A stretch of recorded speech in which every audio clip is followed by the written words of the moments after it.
WhatsApp guys, আসসালামু আলাইকুম। আশা করি আল্লাহর রহমতে সবাই ভালো আছেন। আমি রয়মর অভি, আপনারা দেখছেন অভি লাইফ ওকে ইউটিউব চ্যানেল। দীর্ঘ 5 থেকে 7 দিন অসুস্থতার পরে আজকে একটু আমার ভালো লাগছে, যার কারণে ভাবলাম আপনাদের সাথে একটি ভিডিও শেয়ার করি, যেই ভিডিওটা সবাই দেখতে চেয়েছেন আমার কাছে। সেটা হচ্ছে সিএনসি মেশিন কীরকম আসলে কাজ কিভাবে করে, বা সিএনসি মেশিন দিয়ে কিভাবে ডিজাইন করা হয় এগুলা। তো এই ডিপার্টমেন্টটা আসলে এত বড় যে একটা ভিডিওতে এটা করা সম্ভব না। পুরো একটা মুভি 2-3 ঘন্টার সমান হয়ে যাবে ভিডিওটা। যাই হোক, আজকে আমি প্রাথমিক একটা ধারণা দেবো সিএনসি মেশিন নিয়ে, তাই আমার ভিডিওটি না টেনে পুরোপুরি দেখুন, আর ভালো লাগলে একটি লাইক দেবেন। ভিডিওর কোয়ালিটি কিন্তু খুবই খারাপ হয় আমার, সেটা আমি জানি, বাট কিছু করার নেই। এইভাবেই আপনাদেরকে আমার এই ছোটো চ্যানেলটি এগিয়ে নিয়ে যেতে হবে। যারা আমার চ্যানেলে নতুন এসেছেন, চ্যানেলটি সাবস্ক্রাইব করে দিন, আর পাশের বেল আইকন অন করে দিন, যাতে করে এই ভিডিওর পরবর্তী পার্টগুলো আসলে আপনাদের কাছে নোটিফিকেশন চলে যায়। বেশি কথা না বাড়িয়ে শুরু করছি আজকের ভিডিও।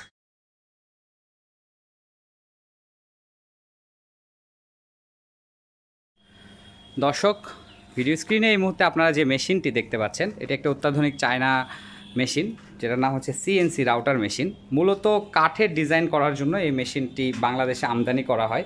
তবে বর্তমানে আমাদের দেশে মেলামাইন বোর্ড এবং পার্টিকেল বোর্ড, মানে এই যে এমডিএফ বোর্ডের যে সেক্টরগুলো, এগুলাতে এটা খুবই বেশি জনপ্রিয় হয়ে গেছে ফার্নিচার ব্যবসায়ীদের জন্য। আমাদের মতো যারা মফস্বল পর্যায়ে ফার্নিচার ব্যবসা করেন, যারা প্রোডাকশান করেন অ্যাকচুয়ালি, তাদের জন্য সবার ক্ষেত্রে এই ধরনের মেশিন কেনাটা খুব একটা সহজ নয়। আমি বলবো যে সহজ নয়, কারণ এটা এরকম একটা ভালো কোয়ালিটির মেশিন নিতে গেলে 8 থেকে 10 লক্ষ টাকা দাম পড়ে যায়। বাজারে বিভিন্ন দামের মেশিন আছে, 4 লাখ, 5 লাখ, 6 লাখ, বিভিন্ন দামের মেশিন আছে। তবে আমি সাজেস্ট করব, মেশিন যখন কিনবেনই এবং ব্যবসাটা যখন করবেনই, এবং আপনার নিজের ব্যবসা, সো একটু দেখে শুনে ভালো মেশিনই কিনবেন।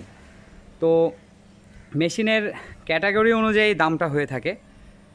যেমনটা আপনারা জানেন যে এটার বিভিন্ন পার্ট হয়, যেমন বডির পার্ট হয়, তারপরে এটা যে স্প্লেন্ডার মোটর, তারপরে এটার যে রেল, বিভিন্ন অংশ মিলায় কম্বাইন করে এই মেশিনটি তৈরি করা হয়, এবং সেই হিসাবে এটার দাম হয়। তো প্রথমেই বলি যে আমার মেশিনটার দাম পড়েছে অলমোস্ট 8 লাখ টাকা। অলমোস্ট কেন বললাম, কারণ প্রায় 7.5 লক্ষ টাকা শুধু মেশিনটার দাম, আর এটার সাথে আরও কিছু জিনিস আমাকে এক্সট্রা কিনতে হয়েছে, যেগুলো যেমন ভোল্টেজ স্ট্যাবিলাইজার, তারপরে ডিএসপি, দেন ডাস্ট কালেক্টরটা ফ্রি পেয়েছি আমি। পেছনে যেটা রাখা আছে এটা হচ্ছে ডাস্ট কালেক্টর, আপনারা দেখতে পাচ্ছেন, দুইটা সাদা লম্বা, এটা হচ্ছে ডাস্ট কালেক্টর। তো ডাস্ট কালেক্টরটা কিন্তু লাগে না মূলত আমাদের এমডিএফ কাজ করার জন্য, যারা কাঠের কাজ করেন তাদের জন্য লাগে। তো আজকে এই মেশিনটার সাথে আপনাদের পরিচয় করে দেওয়ার জন্য আমার সাহায্য নিব আমার যে operator Liton. So Liton help করবে, সে বলে দিবে যে এইটা আসলে কোন অংশের নাম কি। তো সর্বপ্রথম শুরু করছি এটার যে বডিটার মাপ হচ্ছে 13-25, অর্থাৎ 13 mm বাই 25 mm,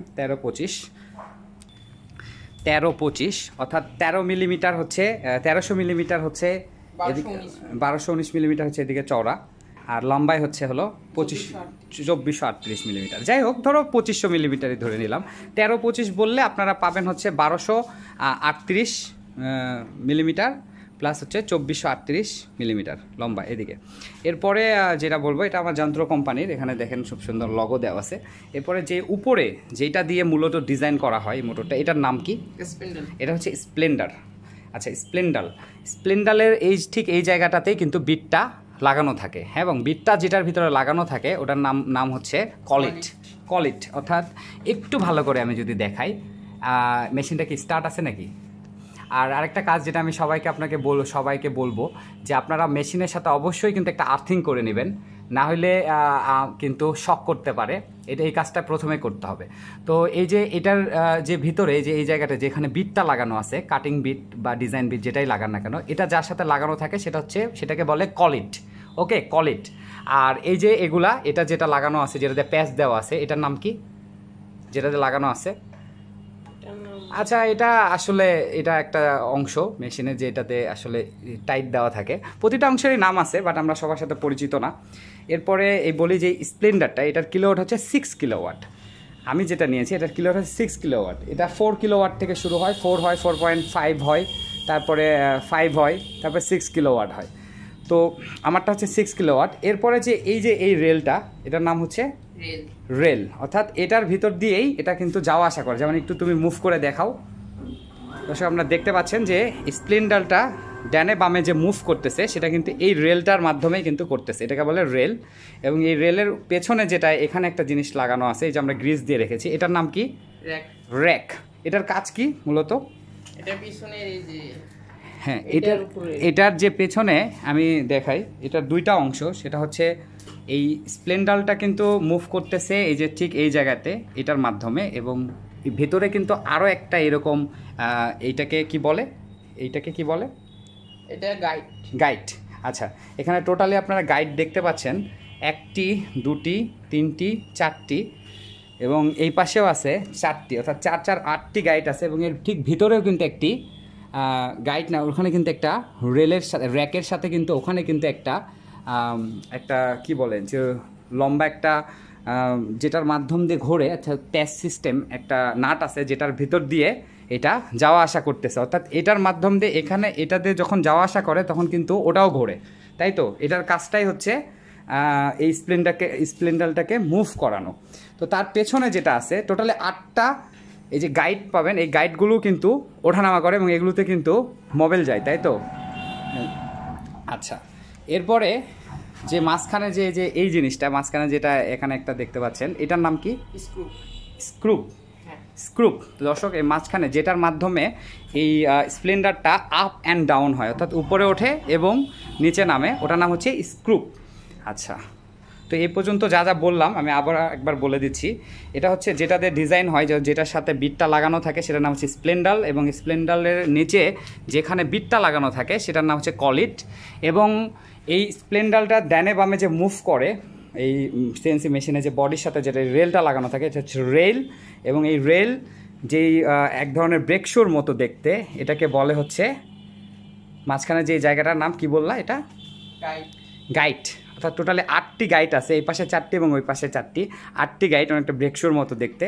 এগুলোতে কিন্তু মোবাইল এবং গ্রিস দিতে হয়। এবং পেছনে যেটা আছে এটা হচ্ছে র্যাক, এটাতে মাঝখান থেকে মিডিল থেকে এটা মুভ করানোর জন্য কাজে লাগে। এবং পেছনে যে ব্ল্যাক কালারের যেটা দেখতে পাচ্ছেন, যার ভিতরে অনেক ধরনের তার গেছে, এটা হচ্ছে র্যাক চেইন। আচ্ছা, তো এই চেনটার কাজ হচ্ছে এটার ভিতর দিয়ে কিন্তু পাওয়ার সাপ্লাই যে যতগুলো তার আছে এগুলো কিন্তু মুভ করছে ডানে বামে। এরপরে আরও একটি জিনিস যেটা দেখাবো সেটা হচ্ছে আমার এই মেশিনটা কিন্তু অটোমেটিক ওয়েল মেশিন আর কি, অর্থাৎ এই যে মোবিল যেটা আছে এটা অনেকে হ্যান্ড পাম্পের মেশিন থাকে, কিন্তু আমারটা হচ্ছে অটোমেটিক। যেমন এই যে আমি অন করে দিলাম, অন করে দিলে দেখবেন 10 সেকেন্ডে এটা কি করবে, 10 সেকেন্ড পর 5 মিনিট পর 10 সেকেন্ডের জন্য সে যখন ওর প্রয়োজন হবে অটোমেটিক নিতে থাকবে। এই যে এখানে দেখতেছেন সে নিয়েছে, 10 মিনিট পরে 5 মিনিট পরে সে আবার 10 সেকেন্ডের জন্য নেবে। এই পাশে লেখা আছে 5 এবং এই পাশে লেখা আছে 10, অর্থাৎ 5 মিনিট পরে সে কিন্তু আবার 10 সেকেন্ডের জন্য নেবে। এটা কিন্তু সেট করা যায়, আবার এখানে সেটিং অপশন আছে, এখানে সেট করা যায়। আর এর ভিতরেই থাকে হচ্ছে বাইকে বা কারে যেরকম ইঞ্জিন অয়েল থাকে সেম ইঞ্জিন অয়েলটা, সিনথেটিক না নন সিনথেটিক যেটা, সেই ইঞ্জিন অয়েলটা এখানে ইউজ করা হয়েছে। মোবিলটা আমরা মোবিল সুপার ভিটা আমি ইউজ করেছি, এখানে এটা করা আছে। অন্যান্যগুলো কিন্তু হ্যান্ড পাম্প হয়, তবে অটোমেটিক হওয়ার কিছু সুবিধাও আছে অসুবিধাও আছে, সেগুলো পরবর্তী ভিডিওতে আমি আলোচনা করব। তো দর্শক, এরপরে যেটা দেখাবো সেটা হচ্ছে এইটার কন্ট্রোলিং সিস্টেমটা হচ্ছে ডিএসপি, যেটা আপনারা দেখতে পাচ্ছেন। এটা হচ্ছে সেই ডিএসপির রিমোট। দুইভাবে কন্ট্রোল করা যায় এই মেশিনকে। একটা হচ্ছে এনসি সিস্টেম, যেটা কম্পিউটার লাগে। কম্পিউটার ডিজাইন করার জন্য সব সিএনসি মেশিনের জন্যই লাগবে, তবে মেশিনকে অপারেট করার জন্য একটি কম্পিউটার লাগে, যেটা ঠিক এই জায়গাতে থাকে। যেমন আমার যে মেশিনটা, এটা চাইলে এটা একটু সরাও, চাইলে আবার যে কোনো সময় আমি এটাকে কিন্তু এনসি বানিয়ে নিতে পারবো। একটু ওপেন করে দেখাই, এর ভিতরে থাকে সেই মনিটরটা, এবং এখানে থাকবে সব কিবোর্ড বা যাবতীয় যে জিনিস, এবং এর ভিতরে থাকবে হচ্ছে সিপিইউটা। তো তার বদলে সিপিইউর বদলে এখানে চলে এসেছে আমার ডিএসপি যে রিমোটটা, ডিএসপি সিস্টেমটা চলে এসেছে, এবং এটা আপাতত এই জন্য আমার লাগছে না, এই জন্য এটাকে আমি অফ করে রাখলাম। যদি কখনো চাই তাহলে আমি আবার এটাকে এনসি বানাইতে পারবো, তাই তো? এনসি সিস্টেম করেও চালানো যাবে। তো দুইভাবে অপারেট করা যায়, একটা হচ্ছে এনসি সিস্টেম যেটা কম্পিউটার দিয়ে কমান্ড দেয় মেশিনকে, আর একটা হচ্ছে ডিএসপি সিস্টেম যে হচ্ছে রিমোট দিয়ে কমান্ড দেয় এই মেশিনটাকে। এবং এর নিচে যেটা আছে, রিমোটের নিচে যেটা আছে, এটা একটু খোলো, এর ভিতরে আছে মেশিনের সব যান প্রাণ যা কিছু লাগে সব কিছু আছে। তো এক এক করে একটু পরিচয় করে দাও। এর ভিতরে যেগুলো দেখতে পাচ্ছেন এগুলো হচ্ছে ড্রাইভ। টোটালি কয়টা ড্রাইভ আছে আমাদের? 4টা ড্রাইভ আছে। 4টা ড্রাইভ দিয়ে মেশিনটা অপারেট করে। এবং পাশে যেটা দেখতে পাচ্ছেন যেখানে এই যে 00 এটা উঠতেছে, এটার নাম কি? ইনভার্টার ইনভার্টার হচ্ছে এটার নাম, তোমার একটু টেস্ট নিলাম আমি, ও ভুলে গেছে। তো এটা হচ্ছে সেই ইনভার্টার, মেশিনের ইনভার্টার, এবং এই যে পাশে কুলিংটা কিন্তু এই পাশে দেওয়া আছে, এটা কুলিংটা দেওয়া আছে। তো এই ডিএসপিতে যেটা 6 কিলোওয়াটের, এটার এক্সট্রা একটা ইনভার্টার থাকে, যেটা অন্য মেশিনে কিন্তু থাকে না। এটা একটা ইনফরমেশান আপনাদেরকে দিয়ে রাখলাম। মেশিনটির দাম আমি আগেই বলেছি যে 7.5 লক্ষ টাকা পড়েছে, এবং এটার পরবর্তী যে পার্ট যেটা আসতেছে সেটাতে আমি বিস্তারিত আরও বলবো, আরও 2-1টা ভিডিও বানাইতে হবে। দেন এটার যেই ফিজিক্যাল যেই পরিচিতি পর্ব এটা শেষ হবে। তবে একটা মিস করে গেছি, সেটা 2 পাশের যে 2টা মোটর আছে, এই যে সাইডে যেটা দেখতে পাচ্ছেন, এটা হলো এই 2 সাইডের যে রেল দেওয়া আছে, র্যাক এবং রেল, এটা হচ্ছে সামনে পেছনে মুভ করে। তো আমি একটু দেখাই দেবো যে এটা সামনে পেছনে কীভাবে মুভ করে। এই যে সামনে পিছনে মুভ করতেছে, এইটা হলো 2 পাশে যে 2টা মোটর, এটাকে স্প্লেন্ডার বলে, তাই তো? 2 পাশে যে 2টা মোটর, সেই 2টা মোটর দিয়ে কিন্তু এই সামনে পিছনে মুভ করার কাজগুলো করা হয়। এবং বডিতে এই যে যেই ক্লিপগুলো দেখতে পাচ্ছেন, স্ট্রং ক্লিপ 8টি ক্লিপ দিয়েছে, এগুলো দিয়ে কিন্তু বোর্ডটা টাইট দেওয়া হয়।